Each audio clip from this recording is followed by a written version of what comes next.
ಎಷ್ಟೊಂದು ಇಂಪ್ರೂವೈಸೇಷನ್ ಎಲ್ಲ ಮಾಡಿದೆಯಲ್ಲ. Very good. Ravi ಸಾರು ನಾನು ಬರ್ದಿದ್ದು ಖುಷಿ ಅಂದ್ರಲ್ಲ, ಅದೆಲ್ಲ ಮುಖ್ಯ. ಕನ್ನಡ ಬರೀಬೇಕು ಅಂತ ಅವರು ಕೈಗೆತ್ಕೊಂಡ್ರಲ್ಲ ಪೆನ್ನು, ಅದು ದೊಡ್ಡ ಬದಲಾವಣೆ.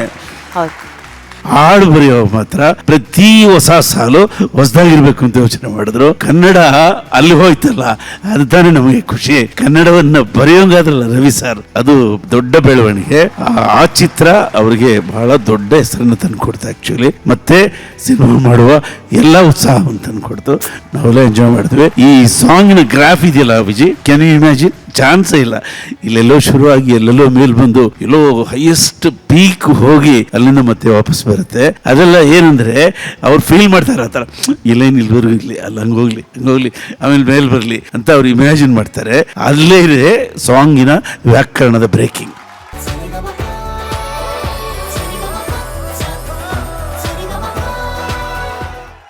ಓಹೋ, ಏನಿಬ್ರು ಕೆಂಪಾಗಿ ಇಂಪಾಗಿ ಹಾಡಿ ಕಿವಿಗಳಿಗೆ ತಂಪನ್ನ ಕೊಟ್ಟಿರುವಂತಹ ನಮ್ಮ ವಸುಶ್ರೀ ಹಾಗೂ ಶ್ರೀನಿಧಿ ಶಾಸ್ತ್ರಿಗೆ.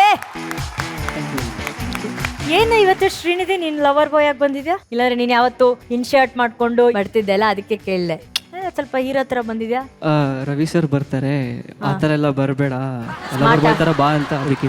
ಕರೆಕ್ಟ್. ಇವತ್ ನೋಡಿ ಸರ್, ನಿಮ್ ಜೀನ್ಸ್ ಏನು, ಟಿ ಶರ್ಟ್ ಏನು, ಎಲ್ಲ ನಿಮ್ ಇನ್ಸ್ಪಿರೇಷನ್ ರವಿ ಸರ್. ಅದು 86 ಹಾಕಿರೋ ಫೌಂಡೇಶನ್ ಅಷ್ಟು ಸ್ಟ್ರಾಂಗ್ ಆಗಿದೆ ಅದು. ಸೂಪರ್. ಅವತ್ ಹಾಕಿದ ಫೌಂಡೇಶನ್ ಇವತ್ ನಿಮ್ಗೆ ಇನ್ಸ್ಪಿರೇಷನ್. ಲವ್ಲೇ. ಪಿ ಸರ್, ನಾನ್ ಹಾಡ್ ಬಗ್ಗೆ ಎಷ್ಟು ಮಾತಾಡಿದ್ರು ಕಡಿಮೆ ಆಗ್ಬಿಡುತ್ತೆ, ನೀವು ಮಾತಾಡಿ ಸರ್. ಆಕ್ಚುಲ್ ಆಗಿ ಇವತ್ತಿನ ಈ ಒಂದು ಮಹಾಸಂಚಿಕೆಯಲ್ಲಿ ನನಗೆ ಅನಿಸ್ತಾ ಇರೋದು, ಮಾತುಗಳ ಪ್ರವಾಹ ಇಲ್ಲೇ ಬರ್ತಾ ಇರಬೇಕು. ಇದು ನಾನು ಯಾವಾಗಲೂ ಮಹಾಗುರುಗಳಿಗೆ ಹೇಳ್ತಿರ್ತೀನಿ, ಸರ್ ನೀವು ಎಳ್ನೀರಿದ್ದಂಗೆ ನಾವು ಅಷ್ಟು ಹಾಕೊಂಡು ಇರ್ತಾ ಇರ್ತೀವಿ ವಿಷಯಗಳನ್ನ ಅಂತ. ಹಾಗಾಗಿ ಇವತ್ತು 2 ಎಳ್ನೀರುಗಳಿವೆ. ಹಾಗಾಗಿ ದಯವಿಟ್ಟು ಅಲ್ಲಿಂದ ಶುರು ಆಗ್ಲಿ ಇವತ್ತು. ರವಿ ಸರ್, ನೀವು ಹೂ ಅಂತೀರಾ, ಹೂ ಅಂತೀರಾ? ಎಲ್ಲ ಅವ್ರು ಸ್ಟ್ರಾ ಹಾಕೊಂಡು ಇರ್ತಾರೆ, ನಾನು ಒಬ್ಬ ರಾಗ್ ಮಾತಾಡೋನು ಬಂದಿದ್ದೀನಿ. ಒಂದೇ ಕಂಟೆಸ್ಟೆಂಟ್ಸ್ಗೆ ಎಲ್ಲರಿಗೂ ಒಂದೇ ಒಂದು ಸೀಕ್ರೆಟ್ ಅಂತ ಹೇಳ್ಕೊಡ್ತೀನಿ ಇವತ್ತು. ಯಾವಾಗಲೂ ಯಾವ ಹಾಡು ತಗೋಬೇಕಾದ್ರೂ ನಂದೇ ಹಾಡು ತಗೊಳ್ಳಿ. ಡೆಫಿನೆಟ್ ಆಗಿ ಚೆನ್ನಾಗಿರುತ್ತೆ, ಚೆನ್ನಾಗಿಲ್ಲ ಅಂತ ಹೇಳಕ್ ಸಾಧ್ಯನೇ ಇರಲ್ಲ ನಿಮಗೆ. ಆಮೇಲೆ ಗೊತ್ತಿಲ್ಲ ನಿಮ್ಮಿಬ್ಬರ ಮಧ್ಯೆ ಪ್ರೀತಿ ಉಟ್ಕೊಂಡ್ರು ಸಹ ಆಶ್ಚರ್ಯ ಇಲ್ಲ. ಅದು ಆ ಫೌಂಡೇಶನ್ ಕೊಟ್ಟಿರೋ ಸ್ಟ್ರೆಂತ್ ಅದು. ಆಯ್ತಾ, ನಾನು ಬರ್ತೀನಿ ಅಂದ್ರೆ ಅವ್ನು ರೆಡ್ ಡ್ರೆಸ್ ಹಾಕೊಂಡ್ಬರ್ತಾನೆ ಅಂದ್ರೆ ಅದು ರವಿಚಂದ್ರನ್ 86 ಹಂಗ್ ಬಂದಿರೋದ್ರೆ ಯಾವಾಗ್ಲೂ you should be young and lovable and to be loved and to love. ಇದು ಮಸ್ಟ್. ಏನಕ್ಕೆ ಈ ಹಾಡುಗಳೆಲ್ಲ ಈಗ ಬಂತು ಅಂದ್ರೆ 86 ಅಲ್ಲಿ ಪ್ರೇಮ್ ಲೋಕ ಅನ್ನೋ ಒಂದು ಪಿಕ್ಚರ್ನ ಯಾವಾಗ ರೆಕಾರ್ಡಿಂಗ್ ಅಂತ ಫೌಂಡೇಶನ್ ಸ್ಟಾರ್ಟ್ ಮಾಡ್ತೀವೋ, ಇವಾಗೆಲ್ಲ ಸ್ಯಾಕ್ಸೋಫೋನ್ ಅಂದ್ರೆ ನಮ್ಮವ್ರಿಗೆ ಯಾರಿಗೂ ಗೊತ್ತಿರಲಿಲ್ವೇನೋ, ಇವ್ರು ಬಾರಿಸಿದ್ದು. ಸೊ ಸ್ಯಾಕ್ಸೋಫೋನ್ಗೆ ಒಂದು ಪಾತ್ರ ಆಗುತ್ತೆ, ಯಾಕಂದ್ರೆ ನಮ್ಮ ಜೊತೆ ರಾಜ ಅಂತ ಅರೇಂಜರ್ ಇರ್ತಾರೆ, ಅವರು ಸ್ಯಾಕ್ಸೋಫೋನ್ ಚೆನ್ನಾಗಿ ನುಡಿಸ್ತಾರೆ. ಈ ಸಾಂಗ್ಸ್ ಎಲ್ಲ ಚೆನ್ನಾಗಿ ಬರೋಕ್ಕೆ ಕಾರಣ ಏನಂದ್ರೆ the whole orchestra loved Ravichandran. ನನ್ನ ಕಂಡ್ರೆ ಅಷ್ಟು ಪ್ರೀತಿ ಅವ್ರುಗಳಿಗೆ. ಅವ್ರು ಒಂದೊಂದು ಬಿಟ್ಟು ಬಾರಿಸ್ಬೇಕಾದ್ರೆ ಅವ್ರ ಮುಂದೆ ರವಿಚಂದ್ರನ್ ಕಂಡಿರ್ತಾನೆ, ಅವತ್ತು ಕಂಡಿರ್ತಾನೆ, ಇವತ್ತು ಕಾಣ್ತಾನೆ. ಸೊ ಅದಕ್ಕೆ ಆ ಫೌಂಡೇಶನ್ ಹಾಕಿರೋ ಸ್ಟ್ರೆಂತ್ಗೆ ಯಾರು ನಮ್ಮನ್ನ ರೆಕಾರ್ಡಿಂಗ್ ಥಿಯೇಟ್ರಲ್ಲಿ ನಮ್ಮನ್ನು ಯಾಮರ್ಸಕ್ ಆಗೋದೇ ಇಲ್ಲ. ಇವ್ರೇನಾದ್ರು ಕಂಪೋಸ್ ಮಾಡ್ಬೇಕಾರೆ ಎದುರುಗಡೆ ನಾನು ಇಟ್ಕೊಂಡ್ರೆ ಈ cannot even think of doing something bad. ಎಲ್ಲೋ ಗೊತ್ತಿಲ್ಲದೆ ಇರೋ ಒಂದು ಚಿಕ್ಕ ಭಯ ಒಳಗಿರುತ್ತೆ. ಅದಕ್ಕೆ ನೋಡಿ ಇವತ್ತಿಗೆ ಆರ್ಕೆಸ್ಟ್ರಾ ಕೇಳಿದ್ರು ಕೂಡ ಈ BGMs, ಈ ಆನ್ಸರ್ಸ್ ಅನ್ನೋದು BGMs ಅಲ್ಲಿ ಸ್ಟಾರ್ಟ್ ಆಗಿದ್ದು ಪ್ರೇಮ್ ಲೋಕ ಅಂತಾನೆ ಜಾಸ್ತಿ. ಅಂದ್ರೆ ಒಂದು ಲೈನ್ ಆದ ತಕ್ಷಣ ಒಂದು ಆನ್ಸರ್, ವೈಲೆನ್ಸ್, ಬ್ಯಾಕ್ ರನ್ಸ್, ಅಂದ್ರೆ ಸಪೋರ್ಟಿವ್ ಇನ್ಸ್ಟ್ರೂಮೆಂಟ್ಸ್. ಅಂದ್ರೆ ಆರ್ಕೆಸ್ಟ್ರಾ ಕೂಡ ಈಕ್ವಲ್ ಆಗಿ ಕೇಳಿಸುತ್ತೆ ಹಾಡಲ್ಲಿ. ಬರೀ ಸಪೋರ್ಟ್, ಬರೀ ತಾಳ ಹಾಕೊಂಡು ಹೋಗೋದು ಇಲ್ಲ ಮೆಲಡಿ ಹೇಳ್ಕೊಂಡು ಹೋಗೋದು ಅಲ್ಲ ಇದರಲ್ಲಿ. You have an answer every time. Hamsalekha ನನ್ನನ್ನು ಎಷ್ಟು ಪ್ರೀತಿಸಿದ್ರು ಅನ್ನೋದಕ್ಕೆ ನೀವು ಅವ್ರ ನನಗೆ ಬರ್ದಿರೋ ಹಾಡುಗಳಷ್ಟು ಕೇಳಿದ್ರೆ ಗೊತ್ತಾಗುತ್ತೆ. ಅದು ಒಂಥರ ಇಡನ್ ಲವ್ ಸ್ಟೋರಿ. ಅದು ಒಂದು ಅವರು ಹುಡುಗಿಯಾಗಿ ಹುಟ್ಟಬೇಕಾಗಿತ್ತು, ಇಲ್ಲ ನಾನು ಹುಟ್ಟಕ್ಕಾಗ್ತಿರ್ಲಿಲ್ಲ, ಅವರೇ ಹುಟ್ಟಬೇಕಾಗಿತ್ತು.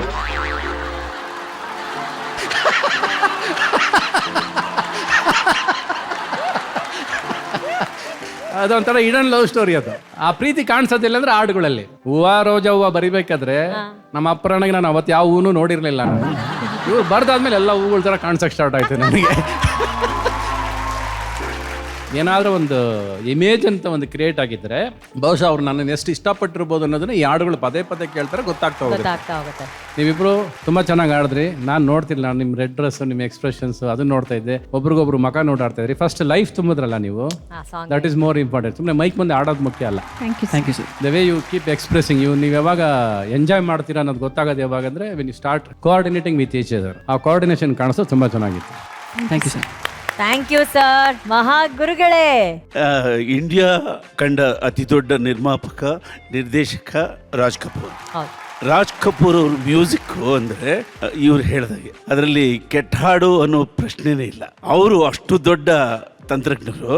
ಅವರು ಇದೇ ತರ ದೊಡ್ಡ ಆರ್ಕೆಸ್ಟ್ರಾ ಇಟ್ಕೊಂಡು ಡೀಲ್ ಮಾಡೋರು. ಅವ್ರು ಎಂಟ್ರಿ ಆದಾಗ ರೆಕಾರ್ಡಿಂಗ್ ಸ್ಟುಡಿಯೋಗೆ ಎಲ್ಲ ಎದ್ದು ನಿಂತು ನಮಸ್ಕಾರ ಮಾಡೋರು. ನಮ್ಮ ರಾಜ್ ಕಪೂರ್, ಈ ರಾಜ್ ಕಪೂರ್ ಕರ್ನಾಟಕದಲ್ಲಿ ಮದ್ರಾಸ್ನಲ್ಲಿ ಸಿನಿಮಾ ಮಾಡುವಾಗ ಯಾವ್ದಾದ್ರೂ ಸಾಂಗು ನಾವು ರೆಕಾರ್ಡ್ ಮಾಡ್ತಿರ್ತೀವಿ, ಇವ್ರು ಬರೋದು ಗೊತ್ತಲ್ಲ ರಾಜನಡಿಗೆ.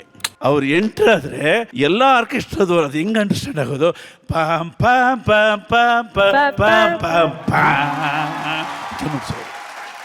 ಒಂದು ಆರ್ಕೆಸ್ಟ್ರಾ ಕಲ್ಚರು, ಒಬ್ಬ ನಿರ್ಮಾಪಕ ನಿರ್ದೇಶಕ ಬಂದರೆ ಅವರ ಹಾಡನ್ನು ಅವ್ರಿಗಾಗಿ ನುಡಿಸೋದಿತ್ತಲ್ಲ, ಅದು ಇಂಡಿಯನ್ ಫಿಲ್ಮ್ ಇಂಡಸ್ಟ್ರಿಯಲ್ಲಿ ಒಂದು ದೊಡ್ಡ ರೆಕಾರ್ಡ್. ಈ ಹಾಡಿದೆಯಲ್ಲ, ಈ ಹಾಡು ಇವರು ಎಷ್ಟು ಮುಖ್ಯ ಅಂದರೆ ಕರ್ನಾಟಕದಲ್ಲಿ ರೆಕಾರ್ಡಿಂಗ್ ಆಗಬೇಕು ಅನ್ನೋದು ಒಂದು ದೊಡ್ಡ ಕೂಗು. ಅದಕ್ಕಾಗಿ ತುಂಬಾ ಜನ ಹೋರಾಡಿದ್ದಾರೆ. ಅದರಲ್ಲಿ ಬಹಳ ಕಷ್ಟಪಟ್ಟವರು ಶಂಕರ್ನಾಗ್.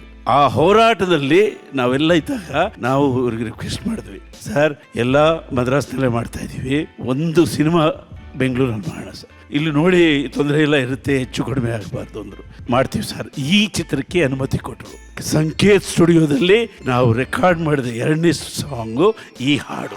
ಈ ಹಾಡಿಂದ ತವರಿನಲ್ಲಿ ಚಂದನವನ ಬೇರ್ ಬಿಟ್ಟಿತು. ಅದರಿಂದ ಪ್ರೀತಿಯಲ್ಲಿ ಇರೋ ಸುಖ ಗೊತ್ತೇ ಇಲ್ಲ ಅಂದ್ರೆ ಹೂ ಇಲ್ಲ, ಬರೀ ಹೂನೆ ಹೂ ಅಂತ ಇರಬೇಕು. ಅಂಥ ಅದ್ಭುತವಾದ ಗೀತೆಯನ್ನ ಸಾರು ಇಲ್ಲಿ ರೆಕಾರ್ಡ್ ಮಾಡಿ ಇವತ್ತು ಇಷ್ಟು ಜನ ಮ್ಯೂಸಿಷಿಯನ್ಸು, ಸುಮಾರು 100-150 ಸ್ಟುಡಿಯೋಗಳಿದಾವೆ ಇಲ್ಲಿ ಬೆಂಗಳೂರಿನಲ್ಲಿ.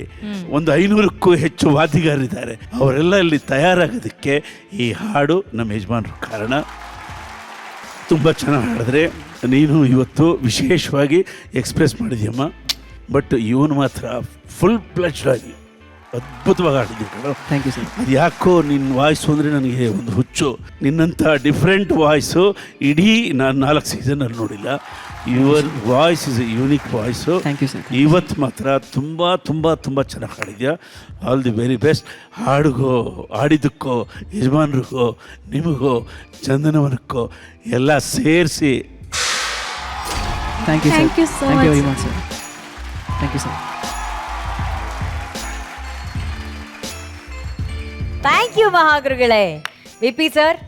ನಾನು ನನ್ನ ಬಗ್ಗೆ ಹೇಳಬೇಕು ಅಂದ್ರೆ ಪ್ರೇಮಲೋಕ ಅನ್ನೋ ಆಲ್ಬಮ್ ನನ್ನಲ್ಲಿ ಸಿನಿಮಾ ಸಂಗೀತದ ಮೇಲೆ ಇದ್ದಂತ ಒಂದು ಆಸಕ್ತಿಯನ್ನ ಒಲವಾಗಿ ಅದನ್ನ ಒಂದು ಹೊಸ ಒಂದು ಮಾರ್ಗವಾಗಿ ನನಗೆ ತೋರಿಸಿದಂತಹ ಚಿತ್ರ ಆಲ್ಬಮ್. ಅನೇಕ ಬಾರಿ ಈ ವೇದಿಕೆಯಲ್ಲೂ ಹೇಳಿದ್ದೀನಿ, ಕನಸಿನ ಸೃಷ್ಟಿಕರ್ತರು ಇಬ್ರು ಇಲ್ಲಿ ಇರಬೇಕಾದ್ರೆ ಅದು ನಮಗೆ ಅದು ದೊಡ್ಡ ಒಂದು ವರ. ಮತ್ತೆ ಇಬ್ರು ಕೂಡ ಅಷ್ಟು ಇವತ್ತು ಅದರಲ್ಲಿ ಸಂಗೀತದ ಒಂದು ರಸ ಹಾಗೆ ಇವ್ರ ಮೇಲೆ ಇರುವಂತಹ ಪ್ರೀತಿಯನ್ನ ಹೊರತಂದಿದ್ದೀರಾ. ಬಹಳ ಚೆನ್ನಾಗಿ ಹಾಡಿದ್ರಿ, ಇಬ್ರು ಬಹಳ ಚೆನ್ನಾಗಿ ಹಾಡಿದ್ರಿ. Thank you sir. Thank you so much. Thank you. Sa-ri-ga-ma-pa-pa, sa-sa